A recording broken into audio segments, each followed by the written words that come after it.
Naomi, you will never sell market again.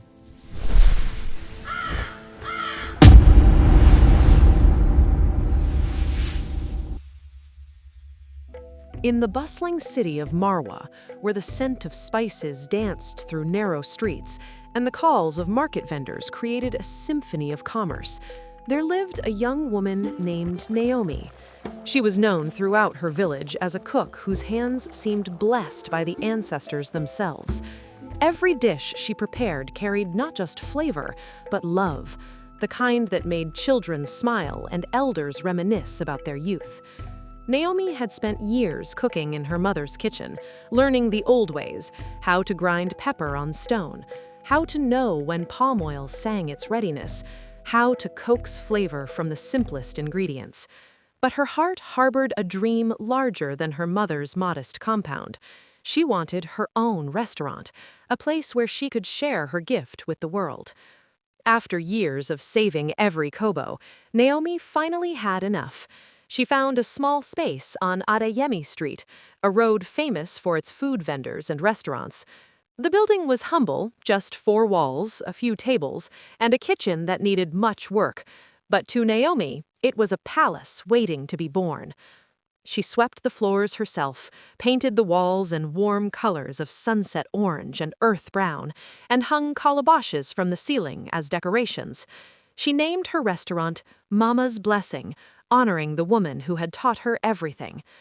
On opening day, only 3 customers came. Naomi served her signature jollof rice, rich with tomatoes and peppers, accompanied by tender goat meat that fell from the bone. She watched anxiously as they took their first bites. The silence that followed felt eternal. Then one of the customers, an old man with gray threading through his beard, closed his eyes and smiled. "My child," he said, "this tastes like my grandmother's cooking. I thought I would never experience such food again." Word spread like Harmattan wind through Marwa. Within weeks, Naomi's restaurant became the talk of town. People lined up before dawn to taste her cooking. She served egusi soup so smooth it felt like velvet, pounded yam so perfectly textured it seemed to dance on the tongue, and pepper soup that could wake the dead and send them back satisfied. 3 doors down from Mama's Blessing stood another restaurant, Golden Pot, owned by Oluchi, a woman who had ruled Adeyemi Street's food scene for 15 years. Oluchi's restaurant had once been the finest in the area, drawing customers from across the city and beyond. Oluchi was a woman of pride. She wore expensive lace and gold jewelry that announced her success before she spoke a word. Her restaurant had marble floors and air conditioning, luxuries that set her apart from other food vendors. She had grown comfortable in her position, certain that no one could challenge her reign. But now, as she stood at her window watching the crowds flood into Naomi's humble restaurant, something dark stirred in her heart. Each laugh from Mama's Blessing felt like a mockery. Each satisfied customer who passed by her door felt like a personal insult. "Who is this girl?" Oluchi muttered to herself, watching Naomi greet customers with genuine warmth. "She comes from nowhere, with nothing, and thinks she can just take what is mine?" Her manager, a tired man named Mkaka, approached carefully. "Madam, perhaps we should look at our menu. The customers are saying—" "I don't care what the customers are saying," Oluchi snapped. "I have been cooking longer than that girl has been alive. There is nothing wrong with my food." But there was something wrong, and deep down, Oluchi knew it. Over the years, as success had come easily, she had stopped caring. She hired cheaper cooks and pocketed the difference. She reheated yesterday's soup and served it as fresh. She cut corners that she once would have scorned. Naomi's arrival had simply revealed what Oluchi had become, a woman more in love with profit than with the art of feeding people. As weeks passed, Oluchi's customer base dwindled. The tables that once overflowed now sat empty during lunch hours. Her staff stood idle, whispering among themselves. The marble floors that had seemed so impressive now felt cold and lifeless. One evening, as Oluchi counted her meager earnings, she made a decision.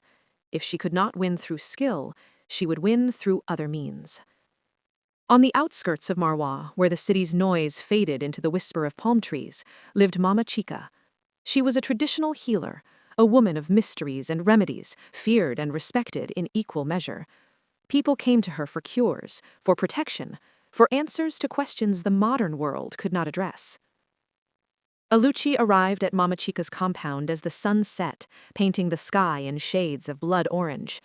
The healer's home was surrounded by herbs hanging to dry, clay pots of unknown contents, and symbols drawn in white chalk on dark walls. "I know why you have come," Mama Chica said before Oluchi could speak. The old woman's eyes were clouded with age, yet they seemed to see everything. "You want what another has built." "I want what is rightfully mine," Oluchi corrected, though her voice trembled slightly. "I was here first. I built the reputation of Arayemi Street. This girl has stolen my customers with tricks and good food." Mama Chica's lips curved in something that might have been a smile. "Sit, daughter of desperation. Let us discuss the price of shortcuts." Mama Chica prepared a dark powder from ingredients Oluchi could not identify. She chanted words in a language older than Marwa itself, words that made the air feel heavy and thick. "Sprinkle this powder at your restaurant's entrance each morning before dawn. The aroma will draw customers like bees to honey. They will forget the young cook and remember only you." "And what do you want in return?" Oluchi asked, knowing that such power always had a price. "We will discuss payment when you have what you seek," Mama Chica replied, her clouded eyes gleaming in the lamplight. "But remember this, proud woman. What is gained without work is lost without warning. The ancestors do not smile upon those who cheat their way to success." Oluchi clutched the pouch and left without responding. She told herself she wasn't cheating. She was simply leveling the playing field, reclaiming what was hers. The charm worked immediately. The very next morning, customers who had planned to visit Mama's blessing found themselves inexplicably drawn to Golden Pot instead. They could not explain why. They simply felt compelled to enter, to sit, to order. Aluchi's restaurant filled once again. The cash register sang its familiar song. Staff rushed between tables, overwhelmed by the sudden return of business. Oluchi watched with satisfaction, convinced she had made the right choice. But the charm brought customers.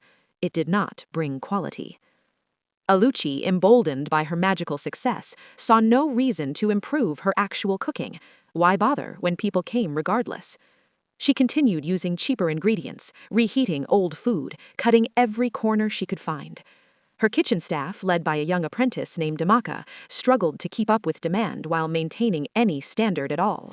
"Madam, this meat has been in the freezer for 2 weeks. Then add more pepper to cover the smell. The customers will eat it anyway. They always do." Amaka, who had once been proud to work at Golden Pot, felt shame burning in her chest. This was not the cooking her grandmother had taught her. This was not the honorable work she had dreamed of. But she needed the job, so she stayed silent and did as she was told. Meanwhile, at Mama's blessing, Naomi noticed the sudden drop in customers with confusion and hurt. Had her cooking declined? Had she offended someone? She tasted her dishes repeatedly, finding nothing wrong, yet the crowds that had filled her restaurant now passed by without stopping. One night, alone in her kitchen after another slow day, Naomi sat on the floor and wept. She had invested everything, her savings, her dreams, her heart into this restaurant. To see it failing for reasons she couldn't understand felt like drowning in shallow water. Her mother found her there and sat beside her without speaking. Finally, the older woman said, "My daughter, success is not a straight path. It curves and winds like the river. Sometimes it floods, sometimes it runs dry, but the river always continues flowing." "What if I'm not good enough?" Naomi whispered. "You are enough," her mother replied firmly. "But perhaps it is time to stop crying and start watching. When something doesn't make sense, there is usually a reason hiding in plain sight." Naomi took her mother's advice. Instead of sulking, she began to observe. She woke early and watched the street, noting how customers seemed almost entranced as they walked toward Golden Pot, their steps hesitant yet determined, like people in a dream. She also noticed something else. These same customers often left looking disappointed. Some even appeared angry, complaining loudly as they exited. The rice was burned and the meat tasted old. I don't know why I came here. I meant to go to that other place. Naomi filed these observations away, saying nothing. At Golden Pot, the complaints were mounting faster than Oluchi could ignore them. The charm brought people to her door, but it couldn't make them enjoy the food or prevent them from talking about their experiences. "Madam, we have received 15 complaints this week alone," Emeka reported, his voice heavy with concern. "People are saying the food is terrible. They're leaving bad reviews. Some are even demanding refunds." "Let them complain," Oluchi said, though her confidence wavered.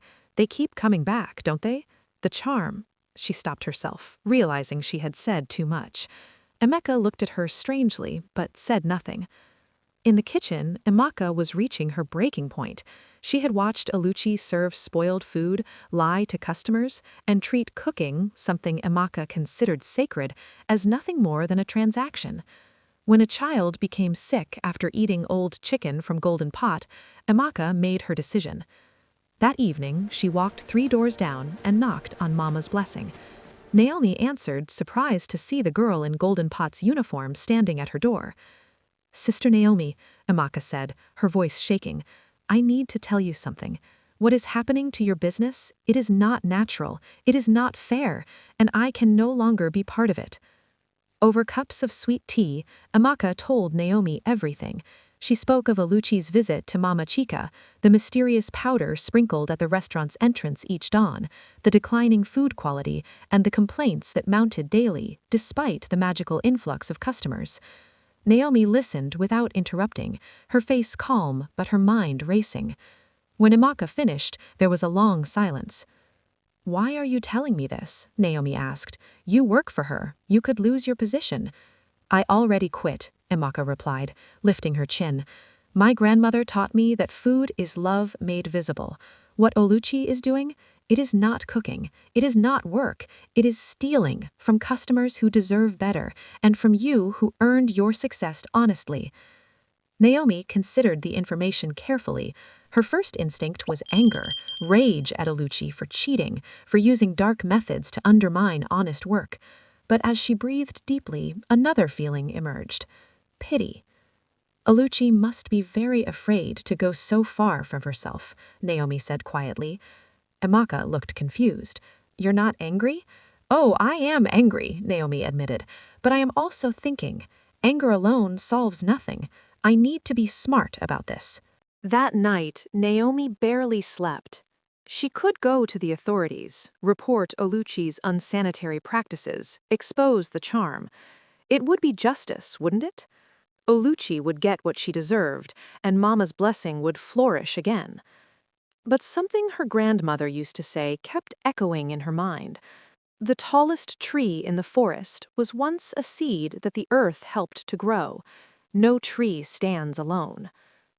By morning, Naomi had made her decision, but it was not the decision anyone expected.